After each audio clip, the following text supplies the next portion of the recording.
What would you do if your HOA decided that your family's century-old barn was an eyesore and threatened to destroy it, just to make your neighborhood look more modern? I never thought I'd be at war with a homeowners association. I had spent 30 years in corporate America, grinding through endless meetings, chasing promotions, and climbing a ladder that, in the end, led nowhere I wanted to be. So when I finally had the chance to return to my roots, I didn't hesitate. My great-grandfather's homestead, a 5-acre stretch of land just outside of Meadowbrook, had been in my family for generations. It wasn't much compared to the pristine rows of identical houses in Meadowbrook Estates, but it was mine. More importantly, it was history. The Red Barn, built in 1923, stood strong despite time and weather, a symbol of resilience. That morning, I was sipping my coffee on the front porch when I heard the sharp, impatient knock on my door. The kind of knock that told you whoever was standing there believed they were more important than you. I opened the door to find Karen. Well, technically, her name was Margaret Maggie Wilkins, but let's be honest, she was a Karen in every possible way. Blonde bob cut, designer sunglasses perched on her head, and a clipboard clutched in one manicured hand like a weapon. "Mr. Carter," she said, not even bothering with pleasantries. "This is an urgent matter." Before I could ask what the hell she was talking about, she jabbed a perfectly polished fingernail toward my barn gate.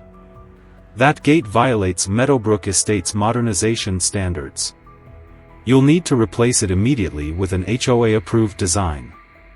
I stared at her, then at my gate, the same solid wood structure my great-grandfather built 100 years ago, restored down to the last hand-forged hinge. It wasn't falling apart, it wasn't an eyesore, and it sure as hell wasn't violating anything that made sense.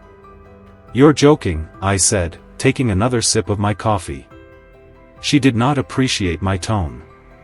"This is a serious matter, Mr. Carter," she snapped, flipping through the papers on her clipboard. "I have the documentation here. If you don't sign the replacement order, I'll be forced to file for injunctive relief." I almost laughed. An injunction? Over a gate? I folded my arms. That barn's been standing for 100 years. It's a historical structure.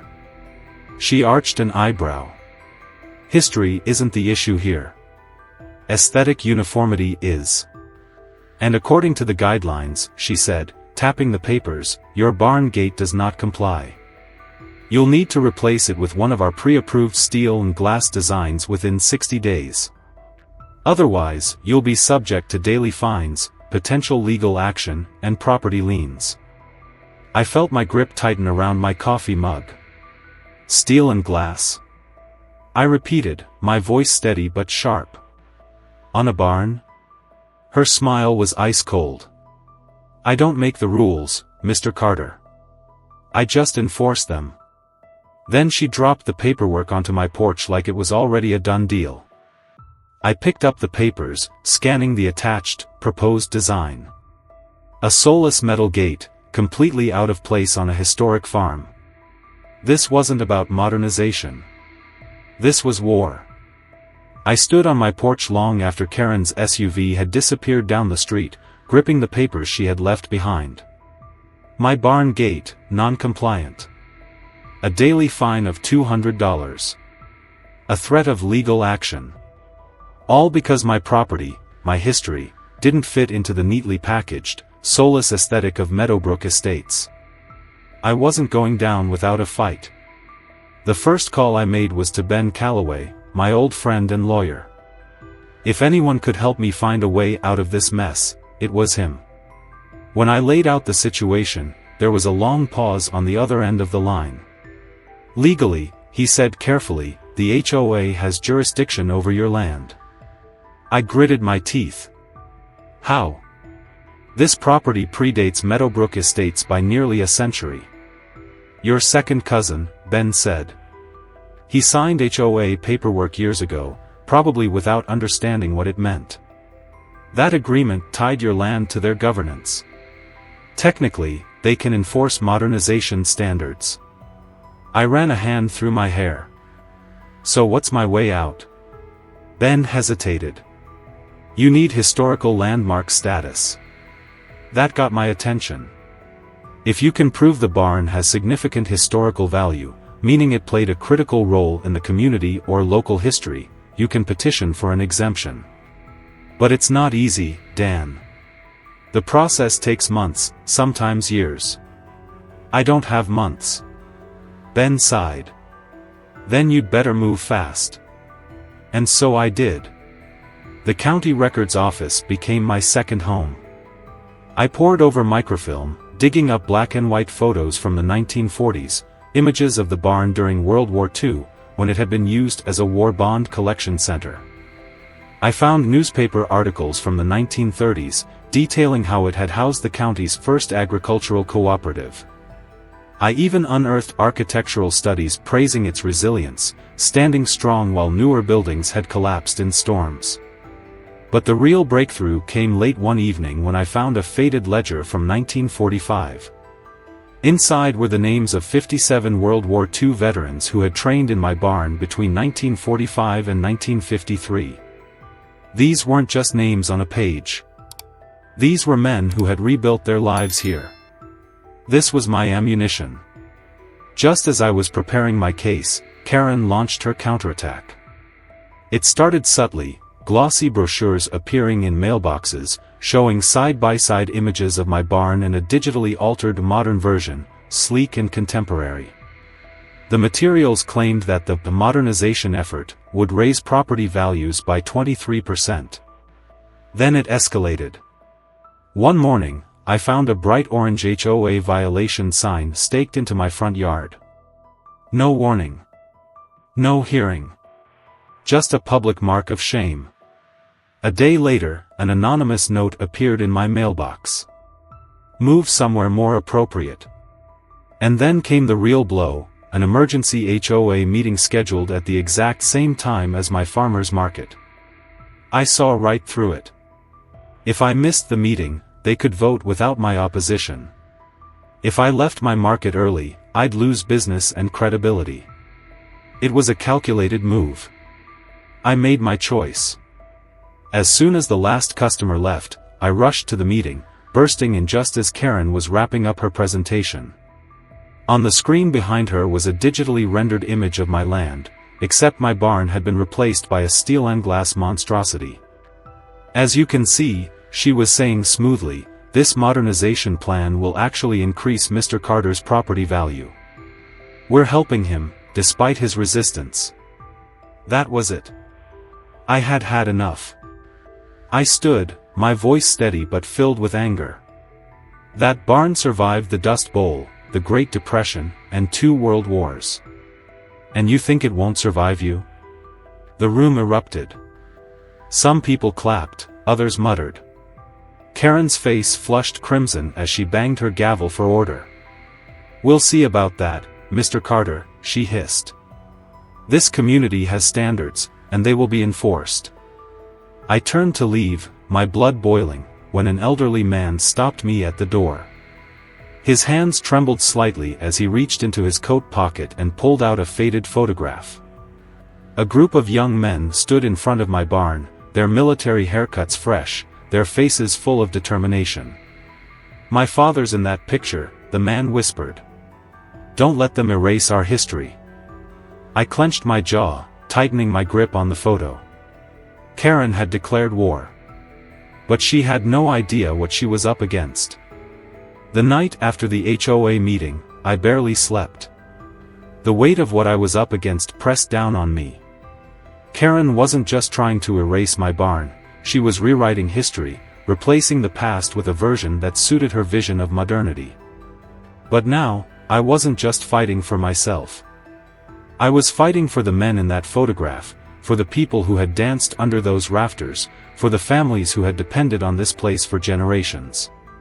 By morning, I had a plan. I needed the community on my side, not just a few scattered supporters, but enough voices to drown out Karen's HOA propaganda. I started knocking on doors.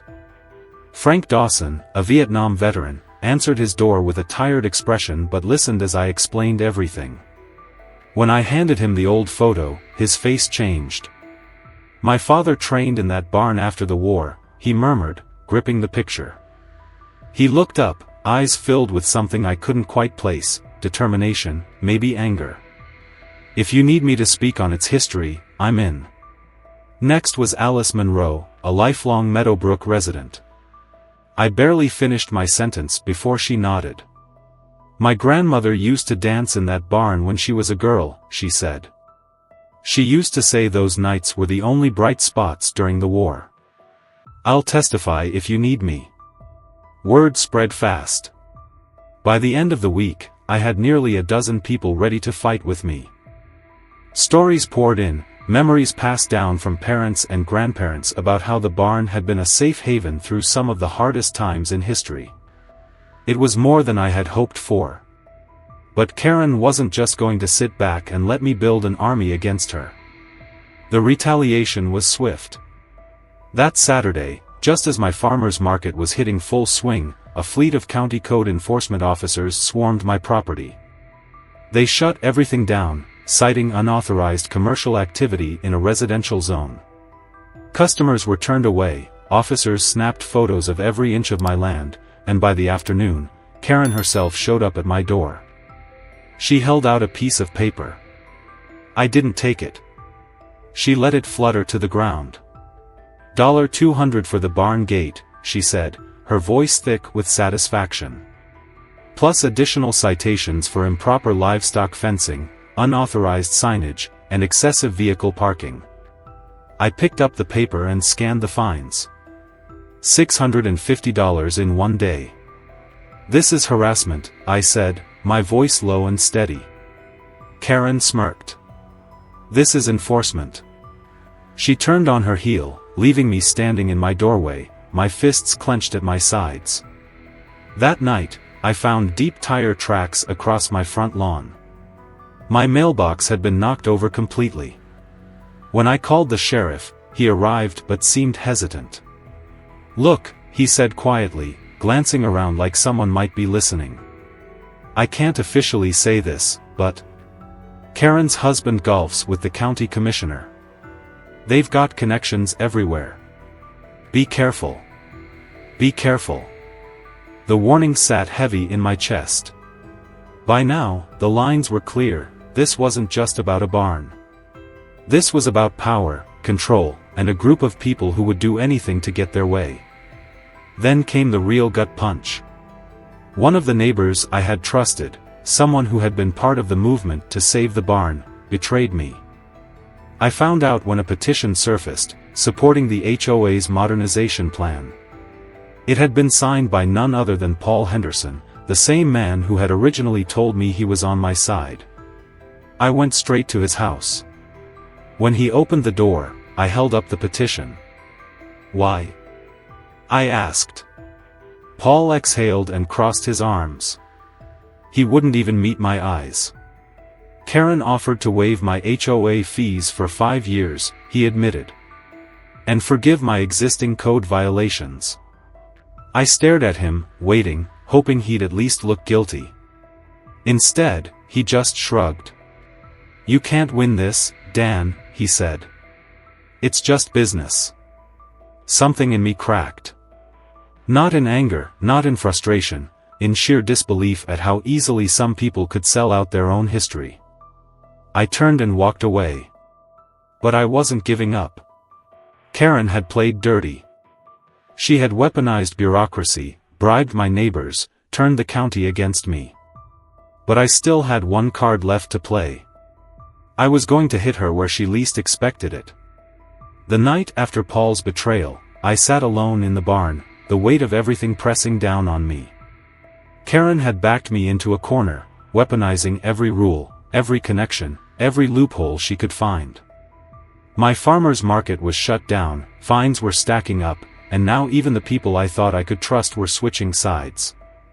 I could feel the walls closing in. But if she thought I was going to roll over, she had another thing coming. I needed something bigger, something undeniable. The historical landmark status was still my best shot, but the anonymous warning from the night before haunted me. If Karen had the preservation board in her pocket, they could shut me down before I even had a chance to present my case. If I wanted to win this, I needed to find something she couldn't bury, something so deeply tied to this barn's history that even the most corrupt official couldn't ignore it. So I started digging. I spent the night in the barn, flashlight in hand, searching for anything I had missed. I ran my fingers over the worn wooden beams, examining every scratch, every dent, every place where time had left its mark. My great-grandfather had built this place with his own hands. He had carved pieces of his soul into this wood, and I refused to believe that all of it could be erased. Then my light caught something, a name carved into the corner of a support beam. The letters were old, the edges softened by time but still clear enough to read. H. Wilkins, County Agricultural Director, 1947 to 1953. I froze. Wilkins. My mind raced. Karen's last name was Wilkins. Could it be? I grabbed my phone, snapping photos from every angle. My hands were shaking. If I was right, if this was who I thought it was, then I had just found the leverage I needed. The next morning, I made calls, digging through county records until I found exactly what I was looking for. Hank Wilkins, County Agricultural Director. Karen's grandfather.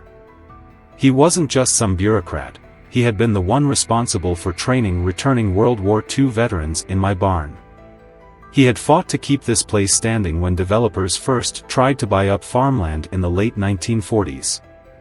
He had helped farmers rebuild their lives after the war. And now his own granddaughter was trying to destroy everything he had protected. The irony was so thick I could choke on it. But before I could even process what I had found, the final warning shot came. That night, my phone rang. The number was blocked. I hesitated before answering. A distorted voice, low and deliberate, whispered, "Don't bother showing up tomorrow.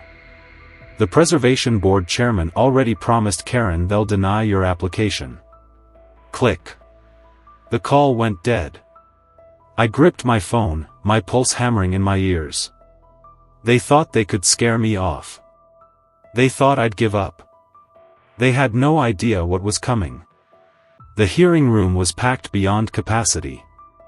The Preservation Board sat at the front, their expressions unreadable, while Karen arrived flanked by her usual entourage, board members, lawyers, and consultants armed with charts and projections.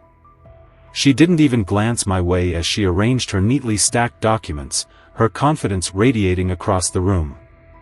She thought this was a formality, a final stamp of approval on her modernization plans. She thought she had already won. Her presentation was as polished as ever.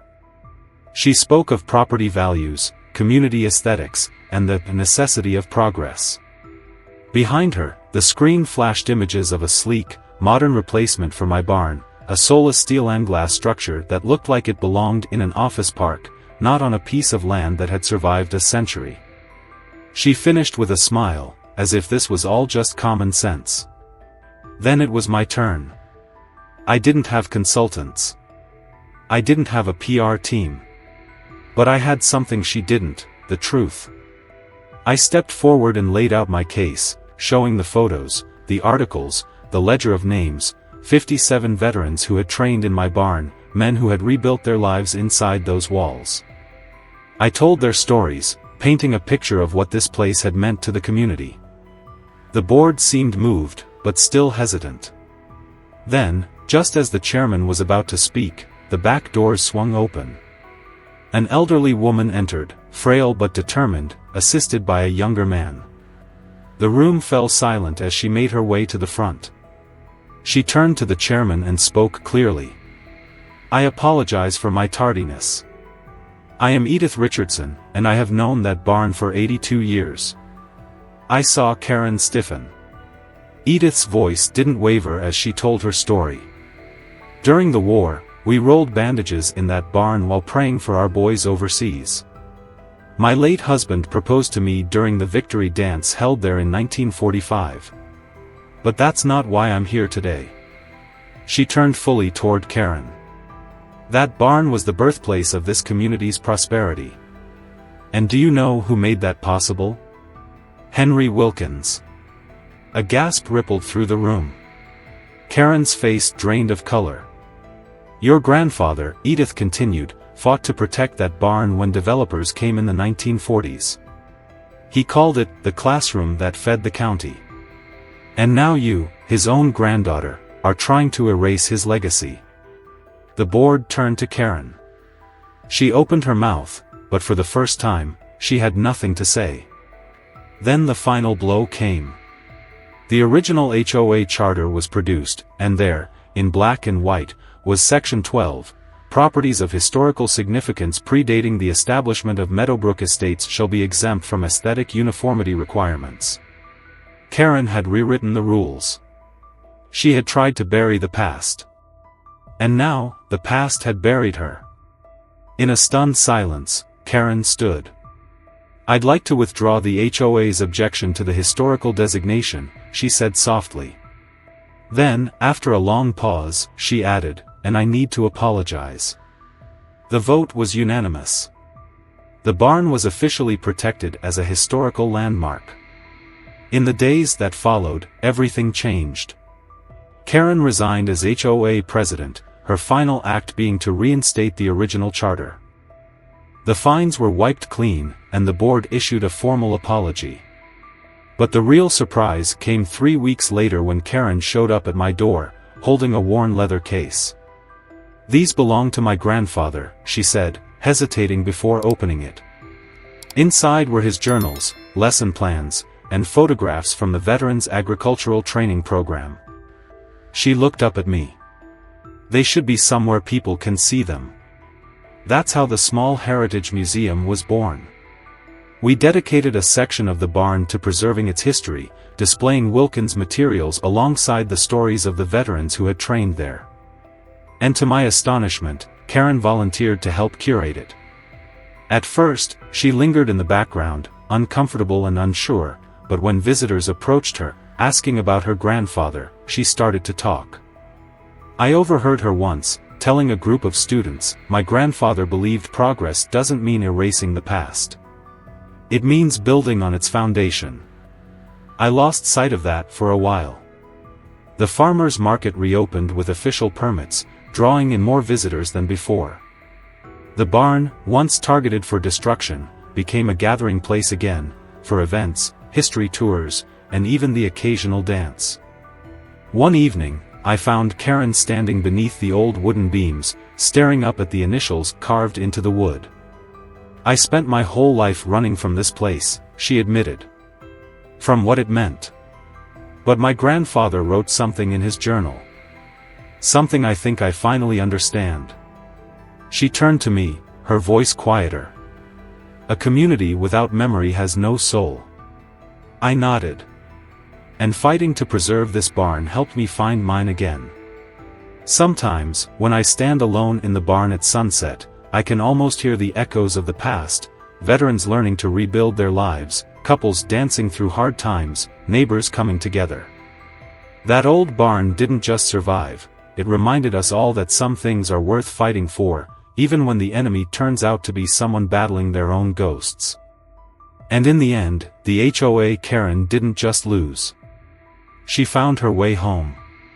Have you ever felt powerless against HOA, or Karen, rules? Share your experiences below, let's see who had it worse.